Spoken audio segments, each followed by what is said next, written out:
Stock মার্কেটে invest করার আগে আমাদের কিন্তু স্টক মার্কেটের সেগমেন্টগুলো জানা দরকার। স্টক মার্কেটে মূলত 4টে সেগমেন্ট আছে। Segment 1 equity market. এইখানে আমরা কি করি? এখানে আমরা কোম্পানির শেয়ার কিনি বা সেল করি। তার মানে আমরা কিন্তু পার্ট ওনারশিপ নিই কোম্পানিতে। এটাকে বলে equity segment. Segment 2 future and options.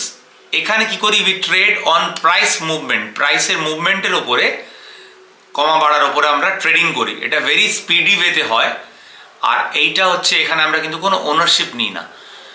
Number three হচ্ছে কমোডিটি মার্কেট। কমোডিটি মার্কেট হচ্ছে কি না, উই ট্রেড অন, আমরা ক্রুড অয়েল, ন্যাচারাল গ্যাস, এই সমস্ত সেগমেন্টের উপরে ট্রেডিং করি। Number 4 currency market. তার মানে আমরা কি করি? এখানে আমরা ট্রেডিং করি বিভিন্ন কারেন্সির উপরে, ইউরো, ডলার, এই সমস্ত কারেন্সির উপরে ট্রেডিং করি। তাই এই সমস্ত সেগমেন্ট মূলত আছে স্টক মার্কেটে, এবং আপনারা আপনাদের রিস্ক অ্যাপেটাইট বা রিস্ক রিওয়ার্ডের উপরে নির্ভরশীল করে আপনারা কিন্তু যে কোনো সেগমেন্টে ট্রেডিং করতে পারেন।